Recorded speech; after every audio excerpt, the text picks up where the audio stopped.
माझे नाव सर मिथुन बागल, इयत्ता 4थी, पीएमश्री जिल्हा परिषद केंद्र शाळा मोखाडा यातील विद्यार्थिनी. वसुंधरा दिनानिमित्त मी रिड्यूस, रियूज आणि रिसायकल याच्यावर प्रोजेक्ट बनवला आहे आणि माझे मार्गदर्शक Shri Kulkarni sir.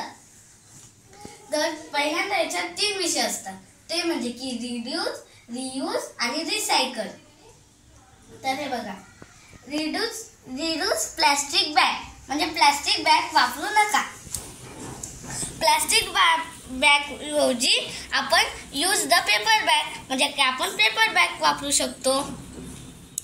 Reuse the paper bag use napkin and clothes napkin वापरायचे, त्याच्याने आपल्याला टिश्यू पेपर वापरायची गरज पडणार नाही.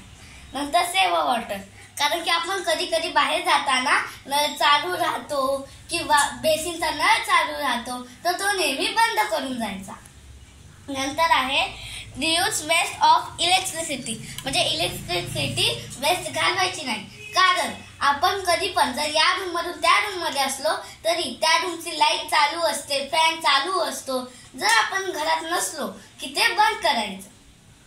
नंतर आहे आपण रस्त्यावर जाताना कुठे पण कधी पण कचरा टाकतो, त्यामुळे नेहमी आपण डस्टबिन वापरायला पाहिजे. हे आहे रिड्यूस. आता नंतर आहे रिसायकल, रिसायकल.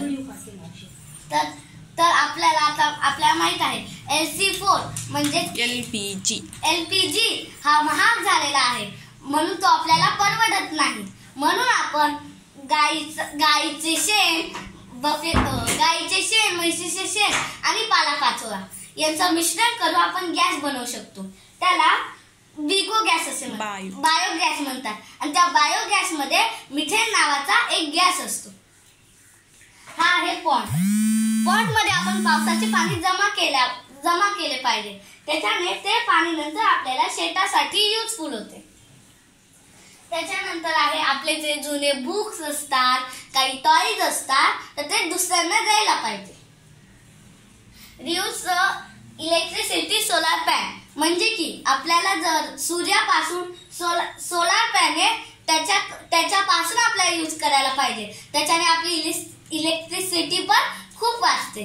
त्याच्यानंतर आहे रियूज. आपण जसं की आपण कचरा वगैरे सगळं मिक्स करून टाकतो, त्याच्याने काय होतं की सगळा वास येतो. तर पहिल्यांदा आपल्या सगळ्याचे वेगवेगळे करून असं खत बनवायला पाहिजे. त्या खता आपल्या शेतासाठी उपयोग होतो, आपल्या बागेसाठी उपयोग होतो. त्यानंतर आहे कोकोनट ट्री पासून आपण रूम्स बनवू शकतो, बाउल्स बनवू शकतो, अजून काही बनवू शकतो. त्याच्यानंतर आहे न्यूजपेपर वगैरे. तर ना आपण ते न्यूजपेपर आजचा झाला कडाईत फेकून देतो, पण कधी तो आपल्याला डेकोरेशन साठी पण यूज करू शकतो आपण. त्याच्यानंतर आहे ओल्ड क्लॉथ्स, ओल्ड बॅग्स. तर त्याच्यापासून आपण उशी, चटई किंवा पायपुसणी बनवू शकतो. नंतर आहे ते बघा ग्लास, मेटल आणि प्लास्टिक. तर ग्लास याच्यात आपण वेगवेगळे ग्लास टाकायचे, म्हणजे की जे आपल्या घरात ग्लास निघाले ते त्यात टाकायचे. मेटल तर म्हणजे आपले जे हे मेटल्स आहेत ते त्याच्यात टाकायचे, आणि जे प्लास्टिक आहे ते एका वेगळ्या याच्यात टाकायचे, कारण त्याच्यानंतर ते फॅक्टरीत जाऊन त्याचे वेगवेगळे पार्ट्स होतात. जर आपण हे सगळं पाहिलं तर आपली पृथ्वी एक हिरवीगार पृथ्वी बनू शकते आणि हेल्दी राहू शकते. धन्यवाद.